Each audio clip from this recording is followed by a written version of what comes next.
आज के इस विस्तृत विश्लेषण में हम एक बहुत ही कड़वी लेकिन सच्ची बात से शुरुआत कर रहे हैं। बिल्कुल। मतलब आज की इस तेज डिजिटल दुनिया में अगर कोई वेबसाइट धीरे लोड होती है तो वो दौड़ शुरू होने से पहले ही हार चुकी है। एकदम सही बात है। तो आज हमारा पूरा फोकस इसी बात पर है कि वेबसाइट्स की स्पीड को कैसे बढ़ाया जाए, खास तौर पर उन वेबसाइट्स को जो PHP पर चलती हैं। जी। और इस चर्चा के लिए हमारे पास दो बहुत ही बेहतरीन स्रोत हैं।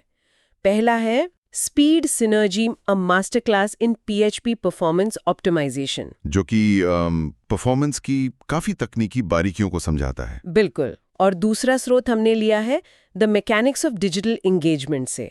वहां से हमने एक छोटा सा लेकिन बहुत ही दिलचस्प विचार उठाया है जिसे वो असाइनमेंट ऑन क्लिक कहते हैं। Assignment on click. हाँ। तो इस पूरे विश्लेषण का हमारा जो मिशन है वो ये है कि हम इन भारी भरकम तकनीकी शब्दों को मतलब इस जार्गन को आसान भाषा में समझे, ताकि समझ आ सके कि एक वेबसाइट को सुपरफास्ट कैसे बनाया जाता है और ये किसी भी बिजनेस के लिए इतना जरूरी क्यों है। बिल्कुल। चलिए इसे समझते हैं, और मैं चाहूंगी कि आप शुरुआत उस मनोवैज्ञानिक पहलू से करें जो दूसरे स्रोत में बताया गया है। हाँ, अगर हम इसे बड़ी तस्वीर से जोड़कर देखें तो डिजिटल युग में एक धीमी वेबसाइट सिर्फ एक तकनीकी खामी नहीं है। मतलब ये सीधे तौर पर यूजर के अनुभव से जुड़ी है। जो असाइनमेंट ऑन क्लिक का सिद्धांत है वो यही कहता है कि डिजिटल दुनिया में जुड़ाव एक क्लिक से शुरू होता है। यानी वो सिर्फ एक नेविगेशन नहीं है। एकदम नहीं। जब कोई यूजर क्लिक करता है तो वो अपना ध्यान, अपना समय उस एप्लीकेशन को दे रहा है। वो एक तरह का असाइनमेंट है। और अगर क्लिक करने के बाद उसे इंतजार करना पड़े तो बस वो मनोवैज्ञानिक कॉन्ट्रैक्ट वहीं टूट जाता है। यूजर का ध्यान भटक जाता है, आपका बाउंस रेट बढ़ जाता है और जो कन्वर्जन होना था वो कम हो जाता है। मतलब स्पीड ही सफलता की कुंजी है। बिल्कुल। सर्च इंजन भी जैसे गूगल वो पेज स्पीड को एक बहुत बड़ा रैंकिंग फैक्टर मानते हैं। तो वेबसाइट को तेज करना सिर्फ कोड की बात नहीं है, ये एक बिजनेस इंपेरेटिव है, मतलब एक व्यावसायिक अनिवार्यता है। सही कहा।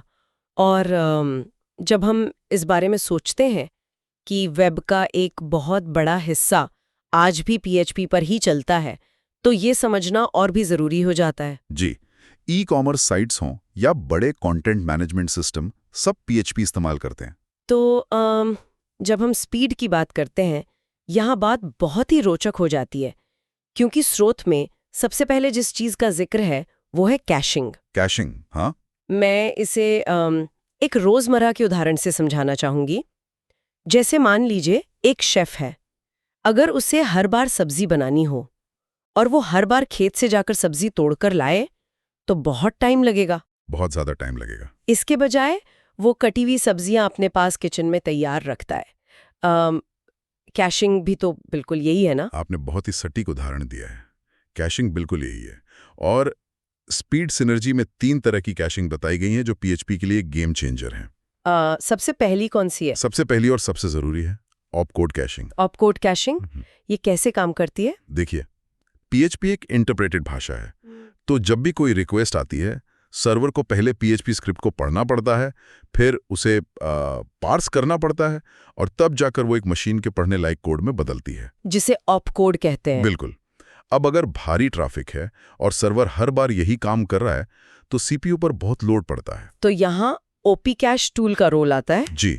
OP कैश क्या करता है कि वो इस कंपाइल्ड बाइट कोड हो यानी ऑप कोड को सीधे मेमोरी में स्टोर कर लेता है। मतलब अगली बार वो पार्सिंग वाला स्टेप सीधा स्किप हो जाता है। एकदम स्किप। वो सीधे मेमोरी से उठाता है और एग्जीक्यूट कर देता है। इससे CPU का ओवरहेड बहुत कम हो जाता है। ये तो बहुत ही स्मार्ट तरीका है सर्वर को भूलने की बीमारी से बचाने का। बिल्कुल। और इसके बाद दूसरी लेयर आती है डेटा कैशिंग की। डेटाबेस वाले हिस्से के लिए? हाँ, मतलब कई बार ऐसी भारी प्रोसेसिंग होती है या ऐसी डेटाबेस क्वेरीज होती हैं जिनके नतीजे बार बार नहीं बदलते। जैसे कोई प्रोडक्ट की लिस्ट हो गई। हाँ, तो उन्हें बार बार डेटाबेस से पूछने के बजाय हम मेमकैच्ड या रेडिस जैसे टूल्स का इस्तेमाल करके टेम्पररी तौर पर स्टोर कर लेते हैं। इससे डेटाबेस का लोड काफी हद तक कम हो जाता है। और तीसरी कैशिंग कौन सी है? तीसरी है पेज कैशिंग। ये पूरे के पूरे पेज के आउटपुट को ही स्टोर कर लेती है। ये तो उन पेजों के लिए अच्छा होगा जो बिल्कुल नहीं बदलते। बिल्कुल। ब्लॉग पोस्ट हो गए या अबाउट अस पेज हो गया। इसके लिए स्रोत में वार्निश टूल का जिक्र किया गया है। वार्निश हाँ, अगर पेज कैश्ड है तो रिक्वेस्ट PHP या डेटाबेस तक जाती ही नहीं है। वार्निश बीच में से ही पूरा पेज यूजर को वापस भेज देता है। ये तो सच में तुरंत जवाब देने वाला सिस्टम हो गया। लेकिन कैशिंग से आगे बढ़ें तो स्रोत स्पीड सिनर्जी कोड को भी बेहतर बनाने पर बहुत जोर देता है। कोड ऑप्टिमाइजेशन तो बुनियादी चीज है। तो एक डेवलपर के तौर पर सबसे आसान तरीका क्या है स्पीड बढ़ाने का? देखिए, सबसे आसान और सबसे असरदार तरीका है PHP के लेटेस्ट वर्जन का इस्तेमाल करना। बिना कोड बदले? हाँ, अगर आप पुराने वर्जन से सीधे नए वर्जन जैसे PHP 8 पर जाते हैं तो आपको बिना अपने एक भी लाइन का कोड बदले परफॉर्मेंस में भारी उछाल देखने को मिलेगा। ये तो काफी अच्छी बात है। और मुझे लगता है कि कोड लिखते समय गैर जरूरी कैलकुलेशन से बचना भी बहुत बड़ा फैक्टर है। वो तो है ही। मैंने स्रोत में एक बहुत अच्छा उदाहरण पढ़ा था। जैसे अगर हमें एक स्ट्रिंग की लंबाई नापनी है तो हम अक्सर उसे लूप के अंदर डाल देते हैं, जो कि बहुत बड़ी गलती है। हाँ, मतलब अगर लूप 10,000 बार चल रहा है तो वो लंबाई नापने वाला फंक्शन भी 10,000 बार चलेगा, जबकि स्ट्रिंग की लंबाई तो उतनी है। बिल्कुल। तो उसे एक बार नापकर किसी वेरिएबल में रख लेना चाहिए, न कि लूप में बार बार नापना चाहिए। यहाँ जो सबसे दिलचस्प बात है ना वो ये है कि हमें लूप्स के अंदर कभी भी भारी ऑपरेशंस नहीं करने चाहिए। लूप्स काफी रिसोर्स लेते हैं। और तकनीकी गहराई में जाएं तो स्रोत बताता है कि PHP में फॉर लूप की तुलना में फॉर ईच लूप ज्यादा तेज होता है। अच्छा, फॉर ईच ज्यादा तेज होता है? जी, क्योंकि PHP के जो इंटरनल डेटा स्ट्रक्चर्स हैं वो फॉर ईच के साथ बहुत अच्छे से ऑप्टिमाइज्ड हैं। और फंक्शन कॉल्स के बारे में आपका क्या ख्याल है? फंक्शन कॉल्स को हमेशा कम से कम रखना चाहिए। और एक बात, जो इनबिल्ट फंक्शंस होते हैं PHP के, जो पहले से आते हैं, हाँ, उनका इस्तेमाल करना चाहिए बजाय इसके कि आप अपना खुद का यूजर डिफाइंड फंक्शन लिखें। क्योंकि इनबिल्ट वाले ज्यादा तेज होते हैं। बिल्कुल, क्योंकि वो निचले स्तर पर C भाषा में लिखे गए होते हैं और बहुत ज्यादा ऑप्टिमाइज्ड होते हैं। कोड की इस सफाई से सर्वर को सांस लेने की जगह मिलती है। ये तो हुई कोड की बात। लेकिन मैं अक्सर सुनती हूँ कि आप चाहे कोड को कितना भी साफ कर लें, जो असली रुकावट है, जो सबसे बड़ा बॉटलनेक है, वो तो डेटाबेस होता है। इसमें कोई शक नहीं है। डेटाबेस अक्सर वेबसाइट को सबसे ज्यादा धीमा करता है। तो इसे सुधारने के लिए स्रोत में क्या अचूक उपाय बताए गए हैं? स्रोत मुख्य रूप से 4 तकनीकों पर बात करता है। सबसे पहली है इंडेक्सिंग। इंडेक्सिंग, इसे अगर हम एक किताब के इंडेक्स से जोड़ के देखें। बिल्कुल वही चीज है। अगर आपको किसी किताब में कोई खास चैप्टर ढूंढना है और इंडेक्स नहीं है तो आपको पूरी किताब पलटनी पड़ेगी, जो कि डेटाबेस में फुल टेबल स्कैन कहलाता है। एकदम सही। इंडेक्सिंग से डेटाबेस को पता होता है कि कौन सी रो यानी पंक्ति कहाँ है और वो उसे तेजी से ढूंढ लेता है। इसका इस्तेमाल खास तौर पर वेयर, जॉइन और ऑर्डर बाय क्लॉज में होना चाहिए। लेकिन इंडेक्सिंग भी संभाल कर करनी होती है ना? हर चीज पर इंडेक्स नहीं लगा सकते। हाँ, क्योंकि ज्यादा इंडेक्स लगाने से डेटा लिखने की स्पीड कम हो जाती है। समझ गए। और दूसरा उपाय क्या है? दूसरा है चुनिंदा क्वेरीज या सिलेक्टिव क्वेरीज। इसका एक बहुत मजेदार उदाहरण मेरे दिमाग में आ रहा है।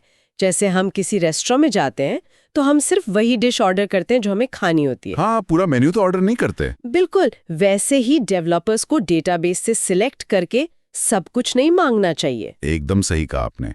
सिलेक्ट से बहुत ज्यादा नेटवर्क ओवरहेड पैदा होता है। हमें सिर्फ वही कॉलम्स मांगने चाहिए जिनकी हमें उस वक्त जरूरत है। और तीसरी तकनीक है क्वेरी कैशिंग, जिसके बारे में हमने थोड़ा पहले भी बात की। हाँ, MySQL जैसे डेटाबेस में जो सवाल बार बार पूछे जाते हैं उनके जवाब पहले से स्टोर रखे जा सकते हैं। लेकिन इसमें वो कैशे इनवैलिडेशन वाली दिक्कत आती होगी? जी बिल्कुल। आपको बहुत सावधान रहना पड़ता है कि जब डेटा बदले तो पुराना कैशे डिलीट हो जाए, वरना यूजर्स को गलत डेटा दिखेगा। वो काफी रिस्की हो सकता है।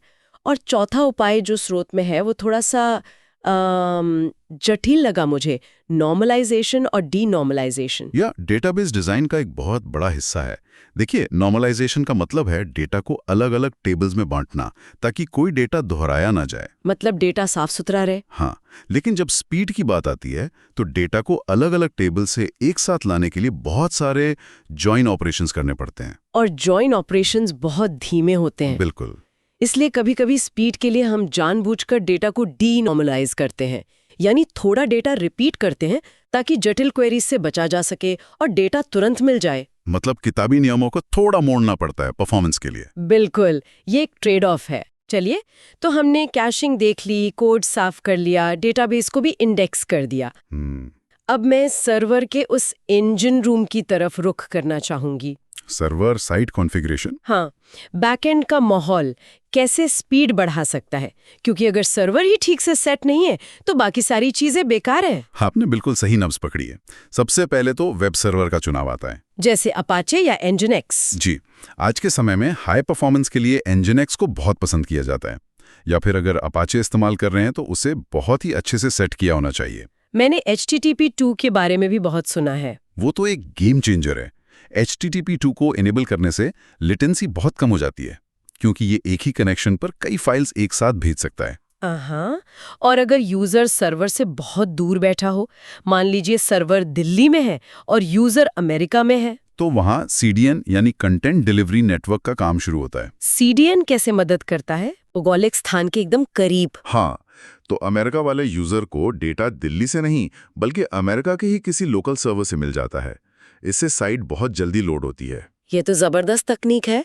लेकिन क्या हुआ अगर वेबसाइट पर अचानक से बहुत ज्यादा ट्रैफिक आ जाए, कोई सेल चल रही हो या कोई कंटेंट वायरल हो जाए? ऐसे समय के लिए लोड बैलेंसिंग का इस्तेमाल किया जाता है। लोड को बांट देना? जी, एक सर्वर पर सारा ट्रैफिक डालने के बजाय ट्रैफिक को कई सर्वर्स पर बांट दिया जाता है, ताकि कोई एक अकेला सर्वर क्रैश ना हो जाए। और इन सब पर नजर रखने के लिए भी तो कुछ चाहिए होगा ना? बिल्कुल, सर्वर रिसोर्स मॉनिटरिंग बहुत जरूरी है। न्यू रेलिक या डेटाडॉग जैसे टूल्स का इस्तेमाल करके हम CPU, मेमोरी और डिस्क के इस्तेमाल पर लगातार नजर रख सकते हैं, ताकि अगर कोई रुकावट आने वाली हो तो पहले ही पता चल जाए। सही कहा। सिस्टम क्रैश होने से पहले ही आप उस बॉटलनेक को पकड़ सकते हैं। तो इस सब का क्या मतलब है अगर हम इस पूरे विस्तृत विश्लेषण का एक सार निकालें? तो ये साफ है कि वेबसाइट की स्पीड बढ़ाना कोई जादू की छड़ी घुमाना नहीं है। बिल्कुल नहीं। ये कैशिंग, बेहतर और साफ कोड, डेटाबेस में किए गए सुधार और सर्वर की ट्यूनिंग, इन सब का एक मिला जुला प्रयास है, एक मल्टी फैसेटेड अप्रोच है। जी, और जो लोग हमें सुन रहे हैं, चाहे वो डेवलपर हों या किसी बिजनेस के मालिक, उनके लिए ये सब समझना इसलिए जरूरी है क्योंकि आज की दुनिया असाइनमेंट ऑन क्लिक की दुनिया है। जो तेज है वही टिकता है। बिल्कुल। बेहतर स्पीड का सीधा मतलब है बेहतर यूजर एक्सपीरियंस और बेहतर SEO रैंकिंग। तो तकनीक तो अपनी जगह है, लेकिन जाते जाते मुझे लगता है हमें उस एक विचार पे बात करनी चाहिए जो इन सब से निकल कर आता है। हाँ, इससे एक महत्वपूर्ण सवाल उठता है। हमने देखा कि कैसे हम मशीनरी को, कोड को, हर चीज को ऑप्टिमाइज कर रहे हैं ताकि हर काम मिलीसेकंड्स में हो जाए, बिना किसी देरी के, जीरो लेटेंसी। बिल्कुल। हमारा डिजिटल जुड़ाव पूरी तरह से तुरंत प्रतिक्रिया पर निर्भर हो गया है। लेकिन सोचने वाली बात यह है कि जब तकनीकी दुनिया में हर चीज इतनी तेज हो जाएगी, जब मशीनें हमारे लिए इंतजार नाम की चीज को खत्म कर देंगी, तो क्या हमारा धैर्य कम नहीं हो जाएगा? यही मेरा सवाल है। क्या वास्तविक जीवन में इंसानों का धैर्य खत्म नहीं हो रहा है? ये बहुत ही गहरी बात है। जब हमें असल जिंदगी में उन चीजों का सामना करना पड़ेगा जिन्हें ना तो कैश किया जा सकता है और ना ही ऑप्टिमाइज किया जा सकता है, तो हम उस इंतजार को कैसे बर्दाश्त करेंगे? ये सच में एक ऐसा विचार है जो तकनीक से परे हमारे मानवीय व्यवहार पर सवाल उठाता है।